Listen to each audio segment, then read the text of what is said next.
Oh, you're going to have to turn that off because that is going to keep, both of those are going to keep going.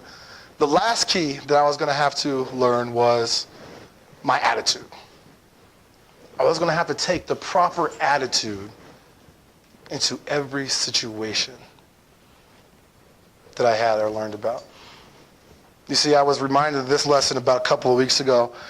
If you know me, or my friends out in the crowd know me, Joe, Jessica, Tom know me, I absolutely hate holidays, okay? I don't celebrate them. A holiday is just another day to me, okay? Like the only holiday in my book is my birthday and little baby Jesus' birthday. That's it. And my wife is the complete opposite. I mean, she will celebrate Independence Day to the fullest. She will celebrate Halloween to the fullest. I mean, right now, we already have our Christmas decorations up. That's how much she celebrates the holidays. And so I've learned that in a marriage or a relationship, you're going to have to celebrate the holidays. And so we decided that we were going to go to the corn maze this year. Now, the corn maze, if you guys have been there, is right off of 7th. Dirt, corn maze. That's pretty much how it's set up. My wife gets the bright idea that she wants to go for family pictures after the corn maze, okay? So I'm trying to explain to her, like, I don't know if we should probably go for family pictures after the corn maze. Because if you know anything about minorities, we dress up. You know, so my wife, it took like an hour and a half to get prepared for family pictures. And the individuals that she invited us to go to the corn maze with were our friends, but I would like to call them our homies, okay? So when you want to have a good time, you call your homies. You don't call your business partner, you don't call your friends, you call your homies. And my group of homies are pretty, commando and out in the wind, okay? And so I'm telling her, we're going with the homies, but you got us dressed like Obama and Michelle, okay? I don't know if that's going to work out. That might not be a good look. And again, she says, no, we're going to do that. I was like, okay, perfectly fine, sounds good. We get to the corn maze, and we quickly realize that we are overdressed for the occasion. So now, as a couple, we're trying to figure out what lie we're going to tell the friends. Like, we just came from a wedding, you know what I mean? Or we had a funeral, and we just had to rush over here. As soon as we get out of the car, the first thing one of our friends says is, whoa, what are you guys all dressed up for? And we quickly explain, we're taking our family pictures afterwards, and we didn't know that this is the situation. Thank God I had a change of clothes in the car. I was able to change my shoes, change my shirts, and we were good to go. Now, if you've been to the corn maze, you realize that each one of the alleyways are about, let's say about that wide, okay? We were going to go into the corn maze with a train of 16 to 20 people. So let me give you a description of what our train looked like. It looked like one of our good friends and his wife with 3 of his kids leading the way. Then there was me, my wife, with my daughter. Then there was another one of our good friends with her 2 kids and then a little wagon, a red wagon that she was pulling. And then there was my film guy with his soon-to-be wife and his newborn in a stroller. That's what we're going to be pushing through the corn maze, okay? And so as we're pushing through the corn maze, we're looking at the card, and we quickly realize this card is not going to get us out of the corn maze. So we throw it away. And then we could proceed to hit dead end after dead end after dead end. And I don't know about you, but when you hit those dead ends, we literally had to back our train all the way out to the nearest spacing and then make forward progress. So at this point, as a group, me and the homies have a pivotal decision. How are we going to approach getting out of here? Because now we're officially lost. And then we start getting some clues. If you look up, there's 4 posts in the corn maze. On the back of the card, there's 4 little circles.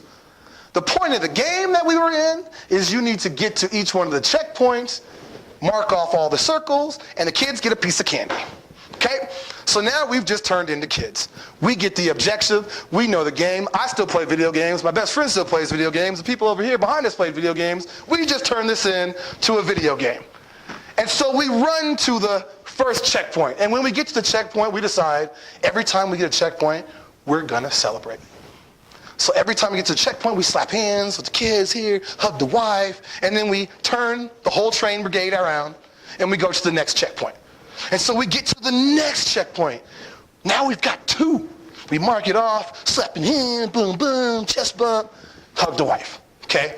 Now, as I finish hugging my wife, I now see that there's like a train of like 8 other people following our train. And so they're ecstatic too now. Now they're like, yeah, you found the end, woo!